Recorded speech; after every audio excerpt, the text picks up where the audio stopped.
Hey guys, so in today's video I'm going to be showing you my completed bin cage for my Syrian hamster. It's in the daytime, so it's not actually out at the minute because they come out late evening, but I wanted to show you the cage whilst they had some good light. So like I said in my previous hamster video, this is a 133 litre bin cage which I DIY'd. I got two of these plastic bins and they came in a pack of 2 from Wilkinson's. You order them online. I don't know if they do them in store, and yeah, it's £45 for 2, and I think you can get it for like £35, one for £35 on Amazon. But yeah, I got 2 because I'm stacking them. So in the bottom one I have food, bedding and the accessories that were in his old cage that don't fit in this one or I don't need. And so yeah, I'm just using it for storage. And then the one on top is his actual bin cage, and I'm so pleased with how it worked out. I had him in it last night and he was running around on his wheel. We've got him a huge new 12-inch wheel and he's just been absolutely loving it. Now there are a few issues, well not issues, but a few things I'm probably going to be changing about the bin cage once we're out of all this quarantine stuff, because obviously I'm limited on resources because I can't get everything that I need because I can't be going up to Pets at Home.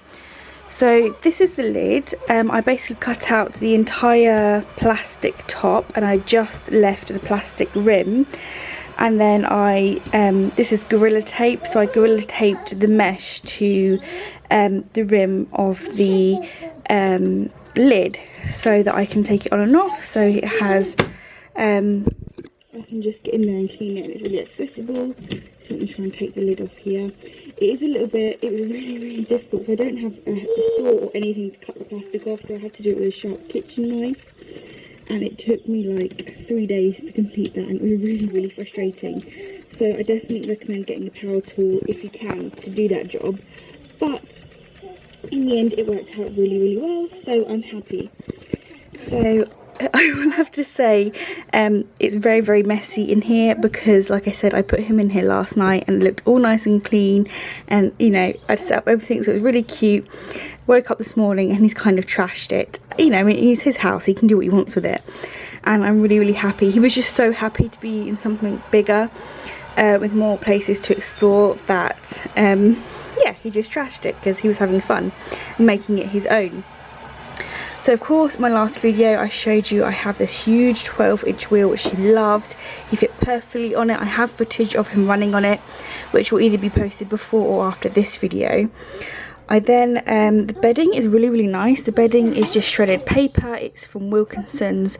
It was really cheap. It was like £2.50 for quite a small bag, but even if you got 3 bags, because I also had some leftover bedding from his other cage that I used in here to fill it up.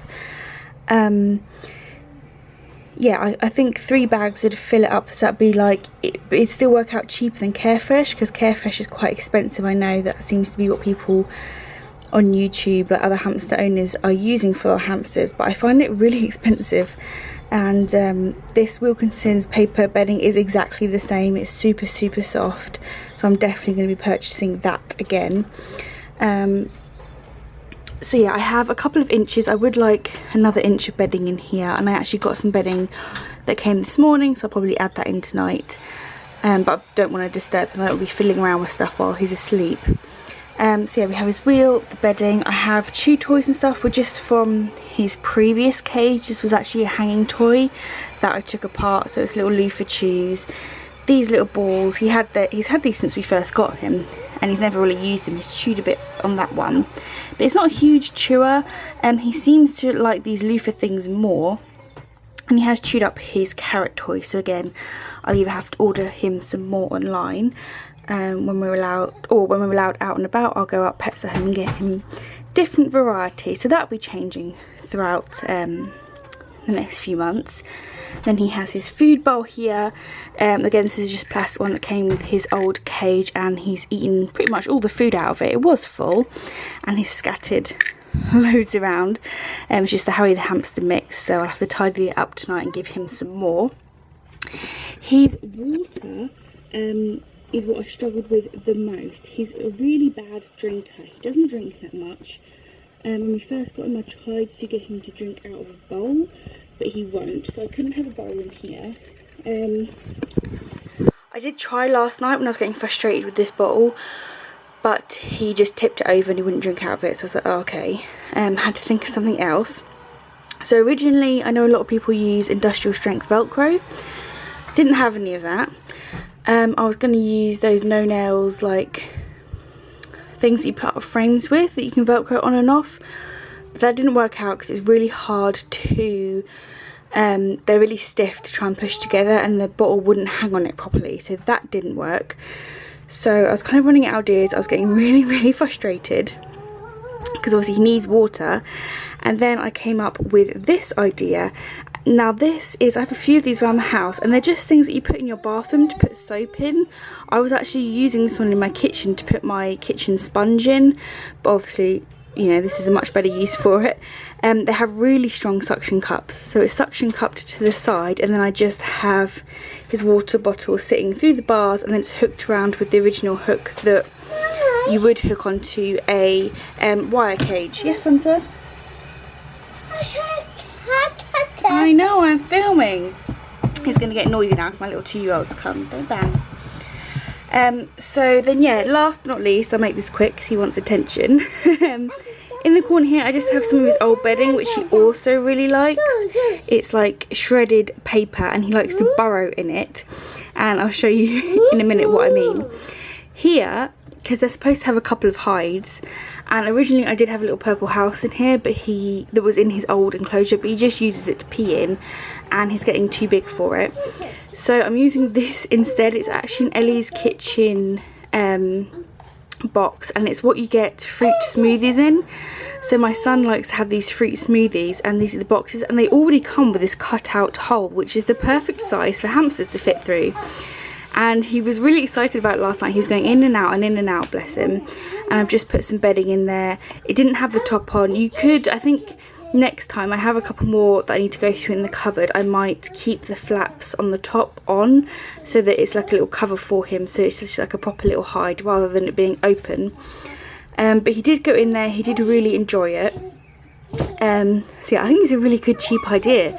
If you have them anyway, or you know someone who has a young child and maybe they have these smoothie pouches, and ask if they have some of them, because it was just really fun, and he can also gnaw it because it's just cardboard. But like I said, when we can go out and about, I'll go and buy him a proper little hide or something. But for now, it works really well. And then the second thing that I had in here, you'll see from the footage, because the footage I did of him on his wheel was from last night. So you'll see the cage was a little bit of a better state back then. But I have down here, it's a Harry Potter, one of my favourite mugs actually, but it's a really big mug, and it's what I used to carry him around in when I'm not holding him. And I put it in here because he likes going in and out of it, and it's a really big mug. And originally, like last night, he was on top, and I came in this morning and he somehow managed to bury it. It's really big and really heavy, and it just says, "I solemnly swear that I'm up to no good" on the top. Really sweet. And I'm pretty sure that's where he's sleeping, so I'm not going to poke around too much. But somehow he managed to sink it and bury it, and he's put loads of like bedding and like enclosed himself up in there. So I think he's inside there somewhere. But he's using it as a little hide. It's his little hide to sleep in.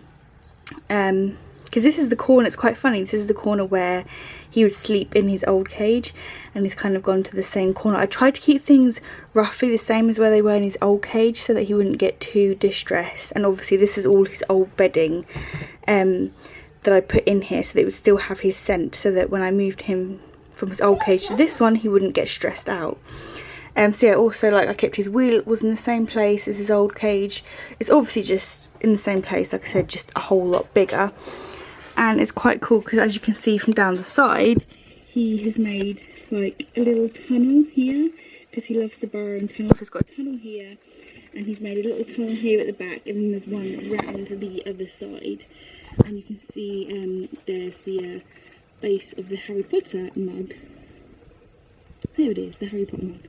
So I'm pretty sure he's sleeping in there somewhere. So yeah, I'm really pleased. I'm so happy with the way that it worked out. The only major stress was trying to figure out how to do this, but it's worked out really fine now. It's really, the suction cups are really strong on there, so it's totally fine. Eventually I will like to get him maybe a freestanding bottle, or I know you can actually buy like proper things or hook over the top of other cages and hang down, so I might get one of them as well. But for now, for the time being, it works really well, and he seemed so happy last night running around, so I'm so pleased I did this. It's so much bigger. Like I said, it's 133 litres, so lots of space for him to run around. I would like to get, like I said, different chew toys, more accessories. I would like a little tunnel and maybe like a bendy bridge, and then eventually once he pees and poops his way out of this, you know, I'll buy him a proper little, I quite like the little wooden houses, so yeah, maybe one of them, or a different kind of hide. But for now, I'm really pleased. If you guys have any questions on making a bin cage yourself, then let me know. Like I said, after this video I will post footage of him running around in his wheel and stuff. I just wanted to do this in the daytime so you could properly see it, because my lighting at night isn't very good. So yeah, over the next year or so, stuff will change throughout the cage, and I'll update you as I change stuff. But for now, I'm really happy. So if you guys have any suggestions for me, let me know in the comments down below, because I'm always open to suggestions. But I would highly recommend this. It's the biggest bin cage I could find. Yeah, I looked in like B&M, I looked on like B&Q, other storage places, and literally even when I typed on Amazon like extra large bin cage, this was the biggest one I could find. So yeah, and then the lid just clips on like a normal lid. So yeah, I'm so happy. It's just worked out really well. So yes, that's what it looks like. So now I need to tidy up my lounge a little bit, and yeah, that's pretty much all I have to say. So if you have any questions for me or tips, like I said, leave them down below and I will happily get back to you. So yeah, as always, thank you for watching. Until next time, bye guys.